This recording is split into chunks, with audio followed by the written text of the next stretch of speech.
Hey everybody, it's Jason Blaha here, and I just thought I would sit down and do a video for you guys drinking my coffee. Just got out of bed and waking up.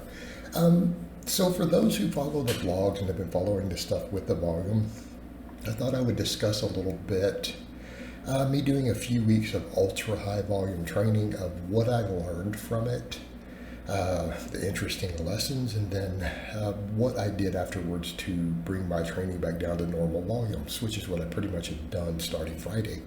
So for those who followed it, what I had been doing, I took all my work up to where I did 20 sets of muscle group every week, plus I was doing 20 sets of arms on top of it.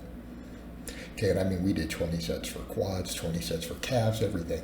Then on some of my off days, I was doing a little bit of pump work between. For a little while, I was doing curls, and I was messing with some plate laterals. And one of the things that I observed with all this, I noticed I only got sore for the first couple days, and within a couple of workouts, I completely adapted. What I noticed is that because my diet is good, I eat a lot of carbohydrates, I eat a lot of antioxidants, a lot of plant food. Recovery was actually on point the entire time. I never felt overtrained. The things that I looked at, though, was number one, time management. For me as a coach, because it's like we're looking for lessons we can take over to our clients. And I think that's going to be one of the biggest lessons. Number two is going to be that we get lazy in our training. Okay? It's why people have always said you can train with a lot of volume or you can train with a lot of intensity. I absolutely noticed that trend. So one of the things that I noted was the time management. And to come in and do 40 sets for your upper body twice a week, even supersetting all of it, because I like to superset everything, really becomes a time management issue, number one. It takes so much time. Number two, the breaks get really long because we are trying to complete all these sets, and I was trying to do all of them as sets across. So it's like if I get 10 reps on that first set, I want to try to get 10 on the fifth set. Trying to do 5 sets per exercise, and that's difficult to sustain. So in order to facilitate it, it's trying to look for ways to cut time down. So that's why as I got further into this, I started doing supersets on all the upper body and then trisets for the lower body, where it's like quad, hamstring, calf, and then repeat the circuit. Again, just trying to get these workouts done in under 2 hours. It starts to get ridiculous. And the same thing of just the sheer amount of time that people are having to set aside. It could be done doing cardio or something else if they wanted extra physical activity.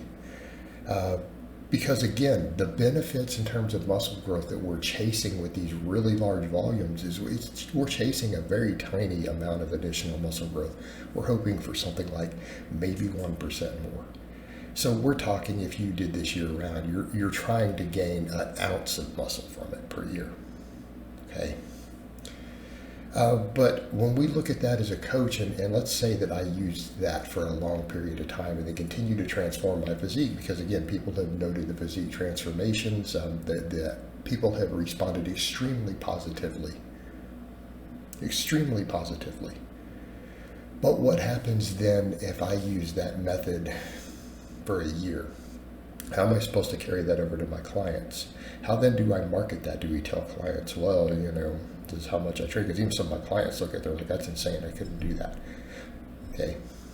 Although it did give me the realization that a lot of clients really don't want to do a lot of volume, and they really push out on doing even moderate amounts of volume. Okay, this is one of the things I noted. But it did let me be able to show to clients, look, this is what I'm doing and I'm recovering. So don't tell me that 10 sets a week, not to failure, that you're overtraining. Come on.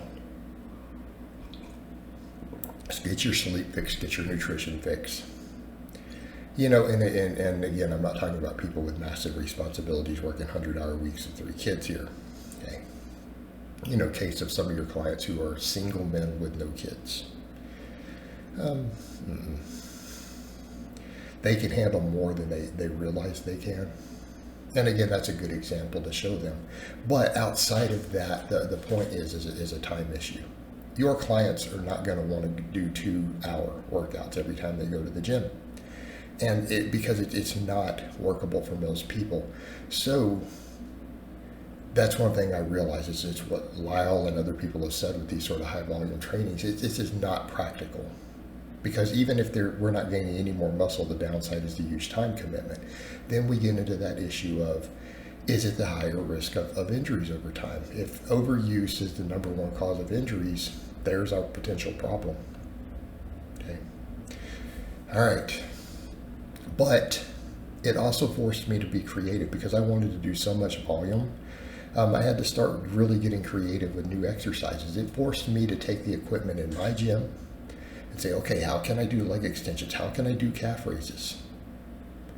Because I was trying to do these really high volumes.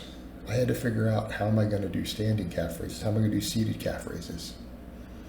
How can I take the equipment I have to do these various isolation movements? What are my real bread and butter exercises? How do we trim the time down? And it made me get efficient with a lot of that. The downside is, of course, it made me lazy. We come back over to wanting to be able to replicate our performance. How hard are we really training if we can do 5 sets of 10 or 5 sets of 12 with the same weight all the way through?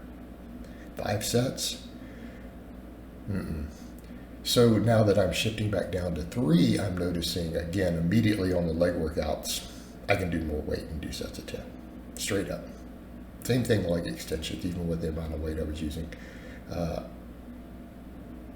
But I'm not trying to get through huge amounts of 5 sets. We'll go ahead and push sets a lot further. Right? We're not trying to hold anything back. We don't get bored. And I think that is one of the keys to making, a lot of our training work, was the fact that I supersetted everything. The fact I had to get creative with movements. And now I'm able to scale that down and say, okay, what was I doing?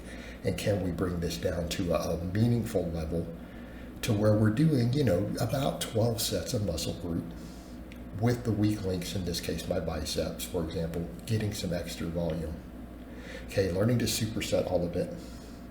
Learning to also accept, let's just get high quality sets in, and if we get a little weaker through multiple sets, that's not a bad thing.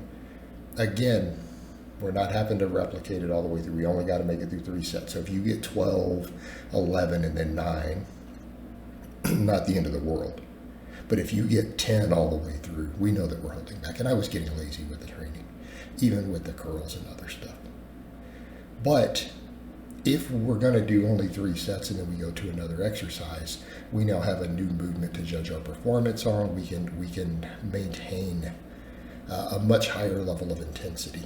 So there's also that. But the realization for me, the downside, a big one, was the time issue, and the realization that I got lazy with the training. Okay.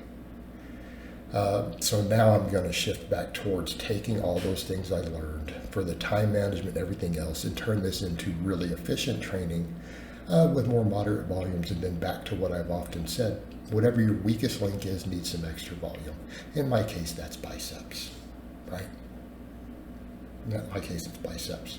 I'll just do, 1 exercise for triceps at the end because I'm already doing a bunch of pressing, and that still gives them a slightly higher priority. All right, guys, but that's really all I have to say on that today. I hope it's been informative, and I'll talk to you guys next time.